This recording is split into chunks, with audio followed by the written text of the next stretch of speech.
मैत्री की मसीहा, दया और करुणा के अवतार परम पिता परमात्मा प्रभु महावीर के चरणों में कोटि वंदन नमन।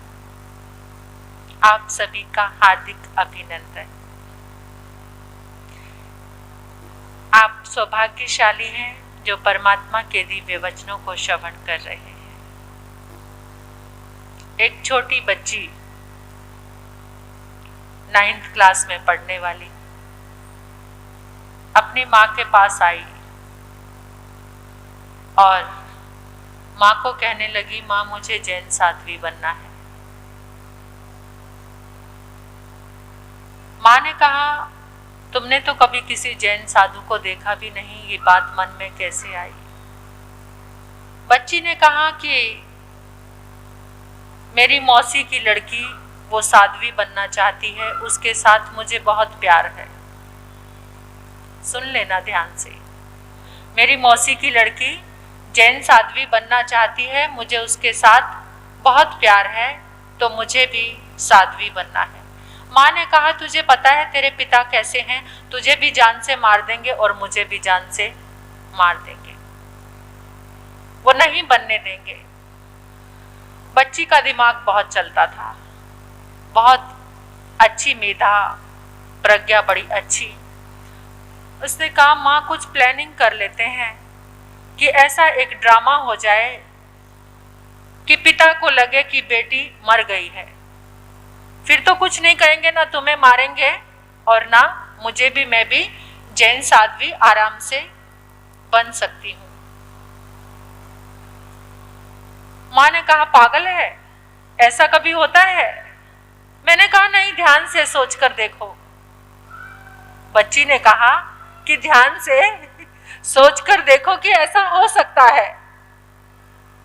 तो पता नहीं, कहते हैं कि जो भाग्य में लिखा होता है उसको कोई टाल नहीं सकता, मार्ग वैसा ही बन जाता है, वैसी सोच, वैसा ही सब कुछ। होनहार को कोई भी टाल नहीं सकता। कुछ पूर्व जन्म के संस्कार, जो बच्ची का जन्म ब्राह्मण परिवार में, कभी भी किसी जैन साधु को देखा नहीं, किसी जैन साध्वी को देखा नहीं, कुछ भी नहीं आता, लेकिन एकदम भावना इतनी तीव्र हो गई। और क्या था संस्कार कि मौसी की बेटी के साथ बहुत प्यार था, उसके साथ ही रहना है, उसके साथ ही खाना, उसके साथ ही सोना, यानी सब कुछ बहुत प्रेम था उसके साथ, कि जो उसने करना है वही मैंने करना है। तो माँ के विचार बहुत अच्छे थे, बहुत धार्मिक थी वो, और साधु संतों से बहुत अति प्रेम था। तो माँ ने कहा कि कैसे होगा? बच्ची ने कहा, ऐसा करते हैं कि गंगा स्नान के लिए चलते हैं, हरिद्वार गंगा स्नान के लिए चलते हैं, और कह देना कि बच्ची का पांव फिसल गया और वो गंगा में डूब गई। माँ ने कहा, है तो बहुत मुश्किल, लेकिन पता नहीं, जैसा होना होता है वैसे ही माँ के दिमाग में भी वो ख्याल आ गया। बेटी को अप्रिशिएट किया माँ ने इस तरीके से, ऐसा करना कोई आसान काम नहीं है। तो 9th क्लास में छुट्टियां हुई, जो गर्मी की समर वेकेशन होते हैं, उसमें कहा कि गंगा स्नान करने के लिए गए, लेकिन गए नहीं। बच्ची को लगन नहीं थी जैन संतों की, लेकिन मौसी की लड़की के साथ प्यार था और उसको लगन थी। उसने अपनी सगाई भी तोड़ दी थी, उसके मन में इतना भाव आ गया था कि उसने अपनी सगाई भी तोड़ दी थी जैन साध्वी बनने के लिए। और वो जैन साध्वी, यानी वो बच्ची की कहानी किसी और की नहीं, वो कहानी मेरी ही है। तो बड़े महाराज साहब, गुन्नी जी महाराज साहब के पास आ गए और वहां पर सबको कह दिया कि गंगा स्नान करने के लिए गए थे। बहनों की बहुत इच्छा थी ये सुनने की कि महाराज साहब अपनी बात आप सुनानी ही सुनानी है, हमें आपकी बात सुननी है कि आप कैसे जैन साध्वी बने। ये बहुत जिन शासन की एक सिर्फ पहली घटना है, शायद आज तक ऐसा कभी भी नहीं हुआ और शायद होगा भी नहीं, ऐसा भी लगता है। तो देखिए, गुन्नी जी महाराज साहब के पास आ गए, मौसी की लड़की भी आ गई और मैं भी आ गई। उधर से माँ का साथ दिया, नानी ने भी और मौसी ने भी, 3 जने हो गए साथ देने वाले। और जो मासड़ जी थे उन्होंने भी साथ दिया, मतलब उनको भी ये कहानी पता थी। उन्होंने हाँ ना कुछ नहीं किया, ना किसी को बताया, ना कुछ कहा, लेकिन वो साइलेंट रहे। तो देखिए, जैसे मरने वाले का क्रियाकर्म किया जाता है, वैसा ही क्रियाकर्म 13 दिन तक वो क्रियाकर्म चलता रहा। ब्राह्मण समाज में क्रियाकांड कुछ ज्यादा ही करते हैं, तो 13 दिन तक वो क्रियाकांड चलता रहा।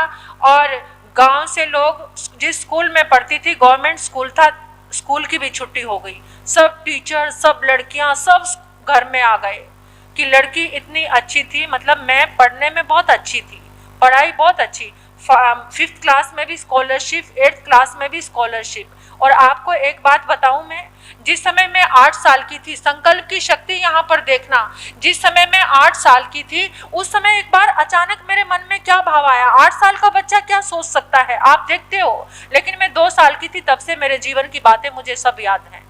जिस समय मैं 2 साल की थी, और तब से, और बात ऐसी थी, मतलब माइंड उस समय बचपन में ऐसा था जैसे कंप्यूटर माइंड होता है, जो भी बात कहते हैं सब यहाँ फिट हो जाती थी, मतलब बहुत अच्छी बुद्धि थी। तो उस समय 8 साल की बच्ची ने, मैंने मन में क्या सोचा कि मैं मर के देखना चाहती हूँ, मेरे मरने के बाद कौन सबसे ज्यादा रोता है। ये सच्ची बात बता रही हूँ मैं आपको बैठकर इस पार्ट पे, कि मैं 8 साल की थी और मैं सोचती थी कि मैं मर के देखना चाहती हूँ कि मेरे मरने के बाद सबसे ज्यादा कौन रोता है। तो उस समय मैंने सोचा कि मैं दरवाजे के पीछे छिप जाती हूँ, सब जने मुझे ढूंढेंगे, जब मैं नहीं मिलूंगी तो सब सोचेंगे मर गई, बच्चा तो इतना ही सोच सकता है, सब सोचेंगे मैं मर गई हूँ। और फिर मैं दरवाजे के पीछे से झांक कर देखूंगी कि मेरे मरने के बाद सबसे ज्यादा कौन रो रहा है। और ये छोटे 8 साल का लिया हुआ संकल्प कब पूरा हुआ, जिस समय मैं 13 साल की थी। तो उस समय मुझे बड़े महाराज साहब के पास छोड़कर चले गए। वहां मरने का जो क्रियाक्रम, सबको यही लगा, पड़ोसियों को, सबको, कि लड़की मर गई। 13 दिन तक एकदम शोक सभा वो घर में करते रहे। तो मेरी मम्मी आई, मैं एक तरफ उनको लेकर गई और चुपचाप में पूछने लगी, मम्मी मेरे मरने के बाद सबसे ज्यादा कौन रोया था। बिल्कुल वही बात जो 8 साल की बच्ची ने सोची थी, मेरे मरने के बाद सबसे ज्यादा कौन रोया। मम्मी कहती कि मरने के बाद बेटा सबसे ज्यादा कौन रोएगा, मैं ही सबसे ज्यादा रोती थी, बेहोश हो जाती थी रो रो कर। ये सोचती थी मैंने अपने हाथों से अपनी बेटी को मार दिया, अब वो कभी भी इस घर में नहीं आएगी। मतलब माँ मिलने जा सकती है। और जो छोटा भाई था वो बिल्कुल 2-2.5 साल का था, जो छोटा भाई था वो 2-2.5 साल का था। वो आकर कुछ बोलते, उसको, वो मम्मी के साथ आता था, मम्मी उसको लेके आती थी जब मुझसे मिलने आती थी। तो वो जाके घर में छोटे बहन भाइयों को, मतलब मेरे से छोटा भाई था, फिर उससे छोटी बहन थी, जो बहन आकर इसी धर्म सभा में बैठी हुई है। तो ये जब पूछते थे कि कहाँ गए थे तुम, तो वो छोटा सा इशारे से बताता था वहां झंडा था, उसे और कुछ बोलना नहीं आता था, वहां पर झंडा था, मतलब स्थानक में जो जैन धर्म का झंडा। तो इधर से बड़े महाराज साहब कहते हैं कि जिस समय हम दीक्षा देते हैं, माता पिता की आज्ञा बहुत, बड़े महाराज जी को कुछ नहीं पता कि ये सब क्या करके आए हैं, गुरनी जी को कुछ पता नहीं कि ऐसे मर के आई है लड़की। जब माँ आई, मौसी आई, नानी आई, तो इनको लगा कि आज्ञा है, अच्छे से छोड़ कर गए हैं। तो इन्होंने मुझे कहना कि जिस समय दीक्षा लेते हैं माता पिता की आज्ञा होती है। जब इन्होंने ऐसा कहना, मेरे पांव के नीचे से जमीन खिसक जाती थी कि पिता और आज्ञा, पिता के लिए तो पूरा ड्रामा किया है कि लड़की मर गई है। तो फिर क्या हुआ, एक दिन गुरनी जी महाराज साहब ऐसे ही, मतलब मुझे कुछ कह रहे थे कि जब तक पिता की आज्ञा नहीं होती तब तक दीक्षा नहीं दी जाती।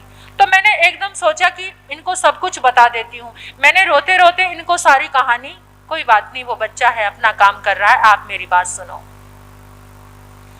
तो देखिए मैंने रो के सब कुछ बता दिया कि मैं घर से मर के आई हूँ, और मुझे डर भी लगा, अब ये मुझे कहीं घर में यहाँ से निकाल ना दे, यहाँ से जाऊंगी कहाँ, इतनी छोटी बच्ची तो थी, घर से मर गई हूँ और यहाँ से इन्होंने भी भेज दिया तो मैं कहाँ जाऊंगी। लेकिन इन्होंने मुझे कोई सांत्वना नहीं दी कि कोई बात नहीं तू रो मत, हम रखेंगे। ये भी सब असमंजस में पड़ गए। ऐसी कहानी सुनकर सारी साधवियां बैठकर मीटिंग करने लगी। ऐसा अजीब केस कि लड़की मर के आई है, पिता की आज्ञा नहीं, दीक्षा किस तरीके से दी जाएगी। चलो बात आई गई होगी। मैं नीचे बाथरूम में नहाने जाती थी तो वहां जाके जोर से रोने लगी, क्योंकि किसी ने भी सिर पे हाथ नहीं रखा कि कोई बात नहीं तू घबरा मत।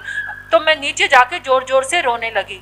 अब एक महाराज जी पानी लेकर आए थे, वो पानी लेकर जब सीढ़ियां चढ़ रहे थे तो मेरी सुबकने की आवाज सोची, उन्होंने सोचा कि लड़की का मन नहीं लग रहा और ये तो इसका मन उचाट हो गया। इन्होंने मुझे पूछा कि तेरा मन नहीं लग रहा, बाथरूम में रो रही थी। मैंने कहा नहीं, मैं तो इसलिए रो रही थी, कभी आप मुझे यहाँ से भी भेज दो, मैं घर से तो मर चुकी हूँ, अब यहाँ से आपने निकाल दिया तो मैं कहाँ जाऊंगी।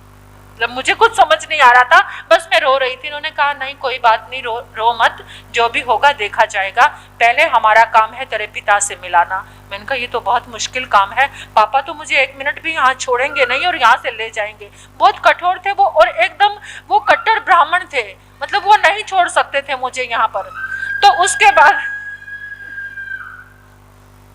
उसने खुशियों का हॉर्न बजाना शुरू कर दिया। हाँ, तो जिस अंबाला में, ये 86 की बात है, अंबाला में प्रवर्तक पद की चादर थी और 17 दीक्षा का कार्यक्रम था, आप लोगों को याद होगा। तो गुरनी जी महाराज साहब ने विहार किया। बड़े महाराज जी ने कहा कि तुम घूम कर विहार करना, रास्ते में गन्नौर, मेरा जो अभी मेरे माता पिता पारिवारिक जन जहाँ पर रहते हैं वो गन्नौर है सोनीपत के पास, कि तुम वो रास्ते में जगह आए वहां से उसको छोड़ देना। तो मेरठ से होकर, ऐसे यूपी से होकर के, हाँ मेरठ गए थे, तो मेरठ से होकर के ये हथवाला वगैरह ऐसी जगह पर गुरनी जी महाराज साहब आए थे। तो हथवाला से समालखा निकलता था रास्ता, समालखा में आ गए। समालखा मंडी नाम सुना है ना आपने, देखा भी होगा। तो समालखा में आ गए। मैं किसी के घर नहाने गई हुई थी, नहाकर जब वापस आई तो मतलब बाल खुले हुए थे। सामने से बाइक पे हमारा पड़ोसी, उसने मुझे देखा और वो जोर से चिल्लाने लगा। उसको तो शॉक हो गया कि मरी हुई लड़की मिल गई। एकदम वो कहता मुन्नी मुन्नी मुन्नी बात सुन। अब जितनी देर में उसने, मैं बहुत होशियार थी, मैंने सोचा अगर इसने अभी मुझे पकड़ लिया तो मैं जिंदगी भर इसकी पकड़ में ही रहूंगी, फिर मैं यहाँ कभी नहीं आ सकती। तो मैं फटाफट भाग के ऊपर स्थानक में चढ़ गई। जितनी देर में उसने बाइक मोड़ी तो मैंने कहा गुरनी जी मुझे किसी ने देख लिया, मुझे बचा लो। इन्होंने कहा जल्दी से अंदर चली जा। मैं अंदर गई, छोटे महाराज जी थे, निधि ज्योति जी और एक महाराज जी और थे। तो उन्होंने कहा कहाँ छिपाएं। मैं इतनी भोली भी थी, मैंने मुंह पट्टी लगा ली। मैंने सोचा मुंह पट्टी लगा के वो मैं पहचान नहीं आऊंगी उनके। तो महाराज जी ने कहा ऐसा थोड़ा होता है, मुंह पट्टी लगा के वो तुझे पहचान लेंगे। फिर मैंने कहा मैं क्या करूं, समालखा में आगे भी सीढ़ी है और पीछे भी स्थानक के सीढ़ी है। तो मैं पीछे की सीढ़ी से उतर के लाके नीचे बाथरूम में छिप गई। अब बाथरूम में छिपकर मुझे ध्यान आया कि वो पूरा स्थानक ढूंढेगा और बाथरूम में भी उसने मुझे ढूंढ लिया तो वो पकड़ कर ले जाएगा। मैं बाहर निकल गई, बाहर निकली और जाकर किसी अजैन के यहाँ पर जाकर बैठ गई। अब उसने आया और आकर कहने लगा कि यहाँ पर हमारे पड़ोसी की लड़की आपके पास आई है, मैंने उसको सीढ़ी चढ़ते देखा है। गुरनी जी ने कहा यहाँ पर तुम्हें लड़की नजर आती है तो ले जाओ। मतलब इन्होंने भी मिश्रित एक झूठ बोला। तो फिर उसके बाद जब लड़की नहीं मिली वो सिर हो गया। लड़की को मैंने यहाँ आते दिखा, 6 महीने पहले वो पानी गंगा में डूब के मर गई थी, लड़की आपके पास है। उसने क्या किया, पूरी मार्केट इकट्ठी कर ली, पूरा बाजार इकट्ठा कर लिया। सुदर्शन लाल जी महाराज साहब के पास, ये सुंदर मुनि जी के पास सुशील मुनि जी संत है। तो उस समय सुशील मुनि जी को, उस लड़के को भी वैराग लगा हुआ था, वो नीचे स्थानक में ही रहता था। तो गुरनी जी ने कहा वहाँ की सारी बरादरी इकट्ठी होगी, बड़े महाराज जी किसी को भी जानते नहीं, किसी से पहचान नहीं। तो गुरनी जी ने कहा कि कैसे इससे निपटूं। उसने कहा इन्होंने चोरी से लड़की रखी हुई है, हमारे पड़ोसियों की लड़की थी, वो गंगा में डूब गई थी, वो इनके पास है और जानबूझ के मना कर रहे हैं, लड़की को ढूंढो, मेरी मदद करो आप लोग, लड़की को लेकर जाना है उसके परिवार में। तो गुरनी जी ने वहां के अध्यक्ष को कहा कि देखो इसकी नानी की, मौसी की और माँ की आज्ञा है, हमें नहीं पता कि वो लड़की ऐसे डूबकर या मर के हमारे पास आई है। तो सुशील कुमार जो लड़का था उससे भी बात की कि आपको मदद करनी चाहिए। तो अध्यक्ष तो अपनी साध्वियों की फेवर में ही होंगे, जब उनको सत्य पता चला तो किसी तरीके से उस आदमी को भेज दिया। अब अगले दिन, अब फिर रात के 11 बज गए तो मैं, अब ये इनको चिंता हो गई कि मैं कहाँ पर हूँ। मैं 11 बजे तक, मुझे आज तक याद नहीं कि वो पड़ोस में जो अजैन का घर था मैंने उनसे क्या बात की। 11 बजे मैं आई, गुरनी जी ने ऊपर से ही मेरा एक ड्रेस थी, सूट थी, वो मुझे दिया और कहा जल्दी से नौकर के साथ यहाँ से तू दिल्ली चली जा बड़े महाराज जी के पास, बहुत मुश्किल आ गई है, अगर इन लोगों के हाथ में चली गई तो आना बहुत मुश्किल हो जाएगा। तो मैं गुरनी जी के पास 3:30 बजे रात को पहुंची। रात को 3:30 बजे पहुंची मोहनमाला जी महाराज साहब के पास। वो मुझे कहते अभी बैठ, तू इतने बजे रात को और एक सेवक के साथ आई है, इतने पुराने समय की बात है। तो वो भी घबरा गए, बात क्या। मैंने कहा ऐसे मुझे किसी पड़ोसी ने देख लिया। तो उन्होंने कहा कि तू ऐसा कर, अभी बैठकर अपने पापा को चिट्ठी लिख दे कि मेरी माँ और नानी मुझे यहाँ पर छोड़कर गई हैं। और मैं इतनी समझदार, लेकिन उनके व्यक्तित्व का इतना प्रभाव कि मैं उनके सामने कुछ बोल नहीं सकती थी कि मैं लेटर नहीं लिख सकती। मैंने लेटर नहीं लिखा, क्योंकि मेरे दिमाग में एक ही बात आई, मेरे पापा आकर मेरी मम्मी को जान से मार देंगे और मुझे यहाँ से ले जाएंगे, इतना बड़ा धोखा वो बर्दाश्त नहीं कर पाएंगे। तो मैंने लेटर नहीं लिखा।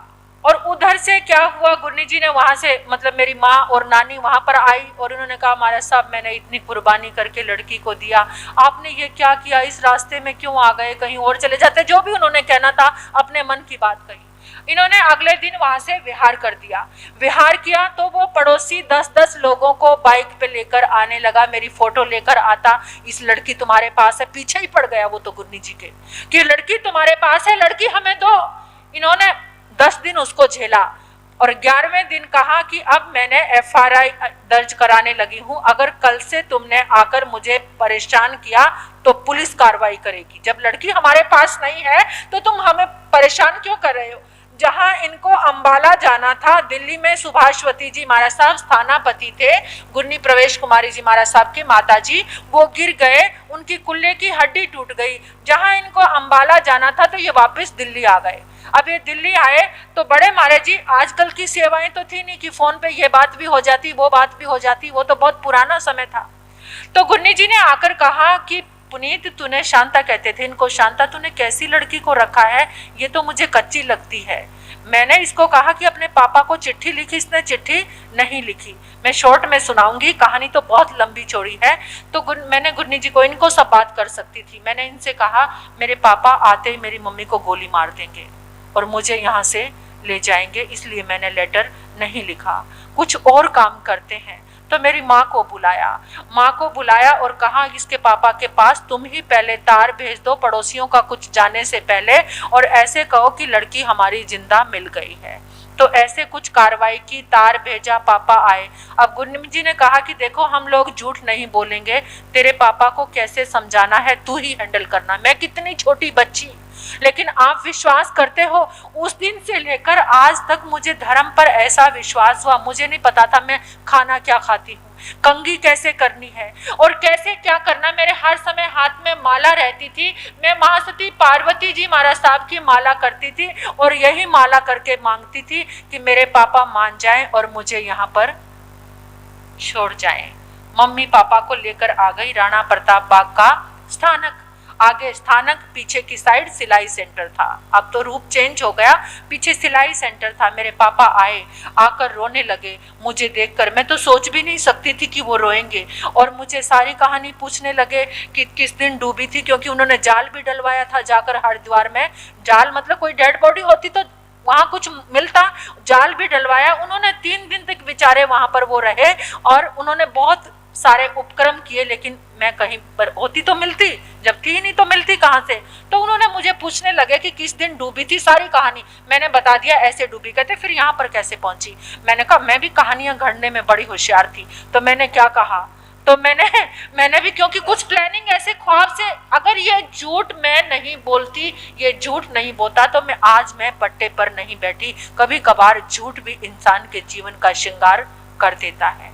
तो मैंने क्या कहा, पापा को कहा कि पापा जब मुझे होश आया तो मैंने अपने आप को एक बूढ़ी औरत के हाथों में देखा। वो बूढ़ी औरत ये जैन गुरुजी के पास आती थी। उसने बहुत बार कहा कि बेटा तुम मर गई थी, हमें गंगा के किनारे मिली हो डूबी हुई, और अब तुम अपना एड्रेस बता दो, हम तुम्हारे घर पहुंचा देंगे। मैंने कहा मैं तो डूबी गई हूँ, उन लोगों के लिए मरी गई हूँ, आप जिन गुरनी जी के पास जाते हो आप मुझे यहाँ पर छोड़ दो। तो मेरे पापा कहते मुझे उस बूढ़ी माँ का एड्रेस चाहिए। आखिर तो वो मेरा बाप था। हाँ, बोला कि मुझे उस बूढ़ी माँ का एड्रेस चाहिए, और मैं भी उनसे 2 कदम आगे। मैंने कहा जिस दिन से वो यहाँ पर मुझे छोड़ के गई ना, उस दिन के बाद आई नहीं। जिस दिन से मुझे यहाँ पर छोड़कर गई है उस दिन के बाद वो यहाँ पर आई नहीं। मुझे नहीं पता वो कहाँ। उन्होंने मेरा इलाज भी कराया, कान में पानी, इधर पानी, अंदर पानी भर गया था। मुझे कितने दिन तक उन्होंने मेरा इलाज कराया, बड़ा झूठ बोल दिए मैंने। तो पापा कहने लगे अब तुम घर चलो बेटा।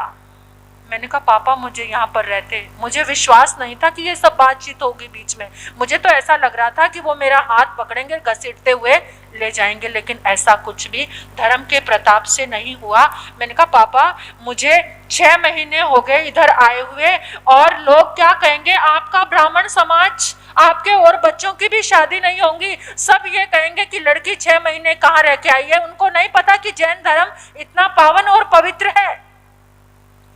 तो कैसे ना कैसे वो मेरी चर्या पूछते रहे, वहां छोड़ने के लिए वो तैयार हो गए।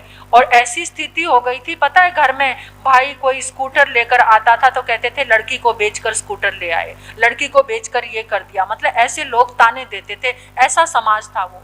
तो मैंने एक ब्लाइंड खाली पेपर लिया, ये सब गुन्नी जी ने मुझे सिखाया था कि ऐसा करना, एक खाली पेपर पे साइन करवा लो। मैंने खाली पेपर पे साइन करवाए। मैंने कहा कभी भी कुछ जरूरत पड़ सकती है मेरी पढ़ने के लिए या कुछ भी, तो आप इस पे साइन कर दो। धर्म का प्रभाव था, उन्होंने साइन किए और मैंने लिख दिया कि अगर मेरी बेटी जैन साध्वी बनना चाहती है तो मेरी तरफ से आज्ञा है, क्योंकि वो साइन चलने दीक्षा में बहुत जरूरी थे। अब पापा मम्मी तो चले गए, लेकिन गांव के लोगों को पता चला, क्योंकि मेरे पापा के जो चाचा वगैरह थे वो गांव के सरपंच थे, उनको पता चला कि लड़की जैन धर्म में दे दी। वो कहते हमारी नाक कटा दी, लड़की जैन धर्म में दे दी, उस पति पत्नी को मार के आएंगे हम और पूछेंगे कि लड़की कहां पर है। वो तो रिवॉल्वर लेकर आ गए। पापा तो मिलिट्री में, मतलब जहां थे उनकी, जहां पोस्टिंग थी वहां चले गए, लेकिन मम्मी को आके उनके छोटे देवर तक ने उनको चांटा मारा कि लड़की को जैन धर्म में दे दिया, हमारी नाक कटवा दी। 15 लोग इकट्ठे होकर, जो राणा प्रताप बाग का स्थानक था, मुझे तो गुन्नी जी ने फिलौर भेज दिया था, अपनी बहन के यहाँ पर फिलौर भेज दिया था। तरसेम चंद पहलवान का परिवार है यहाँ पर फिलौर, गुन्नी जी, मोहन माला जी महाराज साहब की बहन, उनके यहाँ पर मैं तो 1 महीना वहां रही। वो लोग 15 लोग इकट्ठे होकर आते और जहां सत्या गोचरी को जाती उनके पीछे पीछे जाते। बाथरूम, लैट्रिन और जो अलमारियां उन तक में देते। 15 दिन तक वो लोग फुटपाथ पर पड़े रहे मुझे ढूंढने के लिए, लेकिन मैं उनको नहीं मिली। कहानी यहाँ से खत्म हुई। वो मेरे मम्मी पापा के पीछे पड़ गए मेरा ध्यान छोड़ करके, लेकिन मैं उनके हाथ नहीं लगी। तो फिर गुन्नी जी के मन में आया कि अब दीक्षा करानी है। और मैं सिर्फ 8 महीने वैरागन रही। इन 8 महीनों में मैं जो नाची हूँ, जो घूमी हूँ इधर उधर, मतलब मेरा दिल ही जानता है कि मैं 8 महीने कितना परेशान रही। और मेरा इतना ज्यादा तीव्र अभिलाषा थी दीक्षा के लिए। मैं ऐसे बैठती थी तो मैं ऐसे सोचती रहती थी कब मेरी किस्मत में ये पट्टा नसीब होगा। मुझे एक एक दिन भारी लगता था। अब गुन्नी जी ने दिल्ली सदर बाजार में बात की, कोई समाज दीक्षा देने को तैयार नहीं बिना माता पिता की आज्ञा से। तो वहां पर, और मतलब साधु समाज भी कुछ बीच में ऐसा था कि लड़की के माता पिता नहीं ऐसे दीक्षा, क्योंकि शोर तो थोड़ा सा मची गया था, ऐसे लड़की मर गई है, क्योंकि कोई पड़ोसी कहीं पहुंचता होगा, कहीं साधु संतो जहां भी जैन साधु साध्वी को देखते होंगे उनके पास पहुंच जाते कि लड़की ऐसे डूबी थी। आपके पास कितने कितने ग्रुपों में जाके उन्होंने मुझे ढूंढा, लेकिन मैं कहीं पर भी उनको मिली नहीं। तो मेरी दीक्षा रख दी। सदर बाजार का जो समाज, गुन्नी जी का भक्त, वो कहते महाराज साहब दीक्षा तो कर देंगे, हमारे पास कोई पैसा नहीं है। गुन्नी जी कहते चिंता मत करो। और दीक्षा भी बहुत ऐसी हाईलाइट नहीं थी, ना कोई पोस्टर ना कोई कार्ड, लेकिन वो कहते थे आप चिंता मत करो, जब तक इस लड़की के तन पे ये बाना नहीं आएगा तब तक कोई हाथ नहीं लगा सकता। हमने पुलिस की पूरी कार्रवाई अपने साथ कर ली। और गुन्नी जी कहते थे मेरी रथ यात्रा निकली थी कि रथ में बैठी थी, हमें ऐसे, मुझे हर समय ऐसे डर लग रहा था कोई आएगा हाथ पकड़ के खींच के ले जाएगा, लेकिन दीक्षा में किसी को भी नहीं बुलाया, माँ को भी नहीं, किसी को भी नहीं, कोई दीक्षा में नहीं आया। वही ब्लाइंड पेपर जिस पर मैंने लिखा था वही संघ को दिखाकर मेरी दीक्षा की गई। और दीक्षा के बाद मुझे जो आनंद आया वो आज मैं उस आनंद में हूँ। फिर मैं अपने गांव में गई थी, जो पैतृक गांव था जहाँ सरपंच वगैरह रहते थे, उन्होंने सबने मुझे क्षमा याचना की, लेकिन मेरे पापा इस बात को बर्दाश्त नहीं कर पाए।